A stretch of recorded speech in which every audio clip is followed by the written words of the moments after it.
7주 특세 두 번째 주 월요일 아침입니다. 이 시간 찬양으로 예배 문으로 함께 들어가도록 하겠습니다.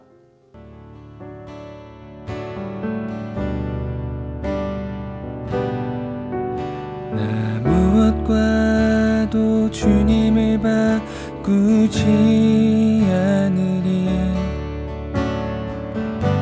다른 어떤 은혜 구하지 않으리. 오직 주님만이 내 삶의 도움이시니 주의 얼굴 보기 원합니다. 주님 사랑해요.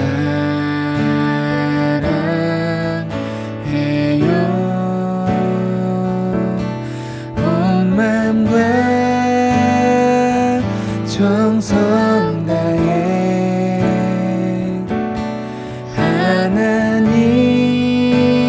하나님의 신실한 친구 되기 원합니다.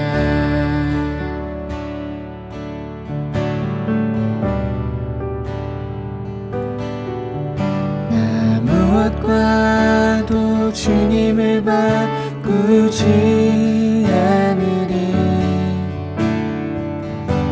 다른 어떤 은혜 구하지 않으리. 오직 주님만이 내 삶의 도움이시니 주의 얼굴 보기 원합니다. 주님 사랑해요.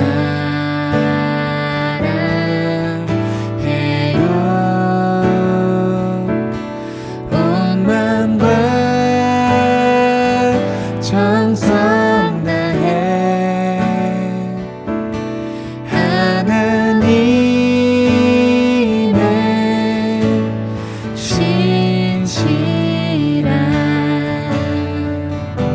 친구 되기 원합니다.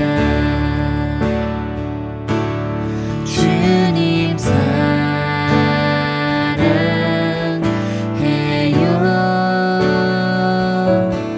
온 맘과 정성 다해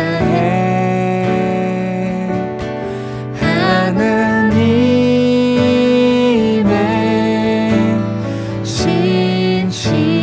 신실한 친구 되기 원합니다.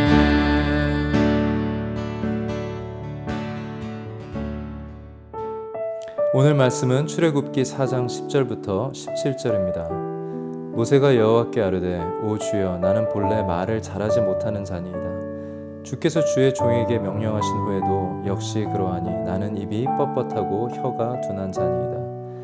여호와께서 그에게 이르시되 누가 사람의 입을 지었느냐. 누가 말 못하는 자나 못 듣는 자나 눈 밝은 자나 맹인이 되게 하였느냐. 나 여호와가 아니냐. 이제 가라. 내가 내 입과 함께 있어서 할 말을 가르치리라. 모세가 이르되 오 주여 보낼 만한 자를 보내소서. 여호와께서 모세를 향하여 노하여 이르시되 레위 사람 내 형 아론이 있지 아니하냐. 그가 말 잘하는 것을 내가 아노라.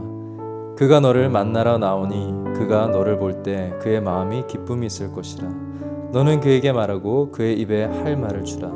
내가 내 입과 그의 입에 함께 있어서 너희들이 행할 일을 가르치리라.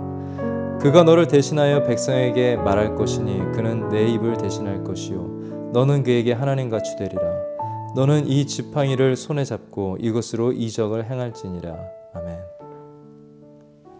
모세가 하나님과 대화를 나누면서 입, 혀, 말이라는 말이 14번이나 나오게 됩니다. 모든 사람들은 다 말을 잘하고 싶어 하죠. 요즘은 그런 것 같습니다.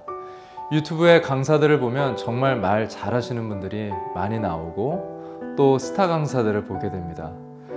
그들이 강의하는 것을 보면 정말 재밌게 하고 정말 알아들을 수 있도록 잘 설명하는 것 같습니다. 어떤 강사는 짧은 강의를 하면서도 사람들을 웃게 만들었다가 또 울게 만들었다가 청중들을 들었다 놨다 합니다. 그런데 그렇게 재밌게 보고 감동 있게 봤던 세미나나 강의들이 4년, 5년 정도 이제 지나가 보면 대부분 별로 다시 보고 싶지 않게 됩니다. 그런데 말의 재주보다 말의 내용을 가지고 자기의 삶을 말한 대로 살아가는 강사들을 보면 그 사람의 말도 생각나지만 그 사람이 더 머리에 떠오르게 되고 자꾸 생각나게 되고, 그리고 나도 저렇게 살고 싶다라는 생각을 하게 하면서 감정만, 그들이 나의 감정만 움직인 게 아니라 나의 삶을 함께 동요시켰던 것을 보게 되어집니다. 오늘 모세는 자기 자신이 말을 너무 못한다고 생각해서 이걸 변명으로 삼아 하나님에게 자기는 쓰임을 받을 수 없다고 변명을 계속해서 늘어놓고 있습니다. 모세가 정말 말을 못하는 사람일 수도 있습니다. 그런데 하나님이 보시기에는 이런 말의 기술과 말의 재주들이 전혀 중요하지 않다는 것입니다. 하나님은 오히려 이렇게 말씀을 해주시죠. 12절을 보면 내가 내 입과 함께 있어 할 말을 가르치리라고 하십니다. 하나님께서 그런 모세야, 너가 말을 잘하게 해줄게, 말의 재주를 줄게 라고 말씀하시지 않았습니다. 하나님은 무슨 말을 해야 할지 말의 내용을 가르쳐 주시겠다고 말씀하십니다. 이것은 15절에도 반복되어지는데요. 너는 그에게 말하고 그의 입에 할 말을 주라. 하나님은 말의 재주에 관심이 없습니다. 하나님은 말의 내용에 관심이 있으십니다.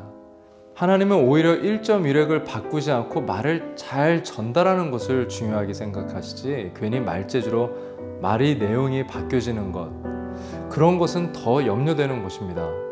모세는 말의 재주가 중요하다고 고집을 피우고, 하나님께서는 말의 내용을 전달하는 게 전부라고 계속해서 반복하시면서 가르쳐 주십니다. 모세의 방법의 목회는 사람들의 감정을 움직이지만 사람들의 심령을 움직이지는 못합니다. 말의 기술과 재주는 사람이 보이지만 말의 내용은, 진리는 하나님을 더 잘 보이도록 만들어줍니다. 이것을 잘 알았던 성경을 통달한 사도 바울은 이렇게 말합니다. 복음을 전할 때 말의 지혜로 하지 아니함은 그리스도의 십자가가 헛되지 않게 하려 함이라. 오히려 말의 재주로 가르치고 설교하면 십자가는 가려지게 되어 있는 것입니다. 하나님을 가리게 만드는 것입니다. 그런데 요즘 많은 교회가 말을 깔끔하게 잘하는 목회자를 찾습니다. 예배 때 감정을 들었다 놨다 해줄 그런 목회자를 찾기도 합니다.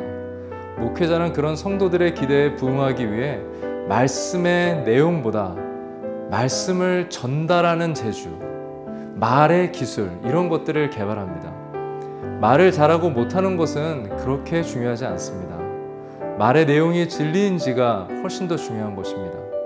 예전에 7천만 명, 우리나라 인구보다 2천만 명이 더 많은 사람을 죽게 한 전쟁을 일으킨 장본인, 종교개혁을 일으킨 나라의 교회를 다 무너뜨리고 유대인들을 대학살한 장본인, 히틀러, 그의 말에 얼마나 많은 사람들이 속아 넘어갔습니까? 얼마나 많은 군인들과 독일의 많은 목회자들까지 그의 말에 속임을 당했습니까? 그의 웅변은 사람들의 심장을 뛰게 했습니다.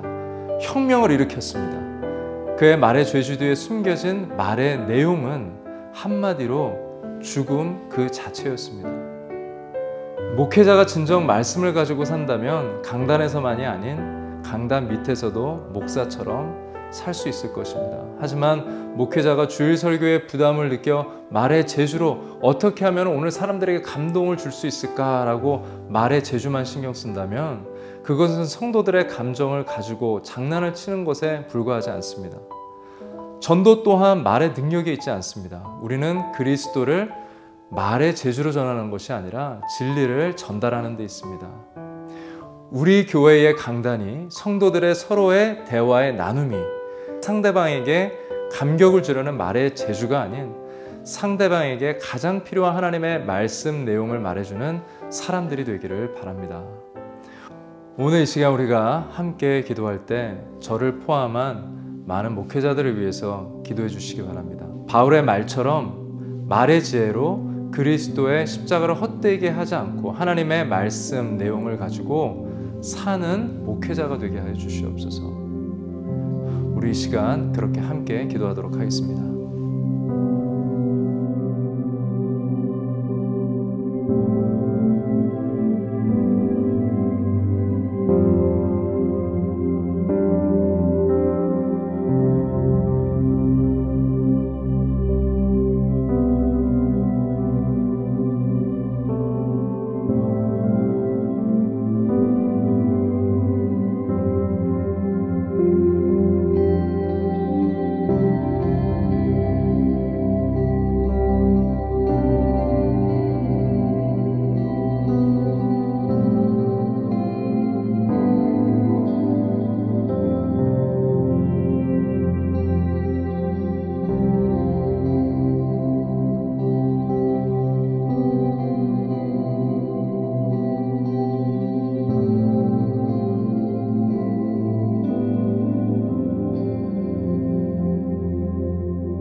청년이 무엇으로 깨끗게 하리까?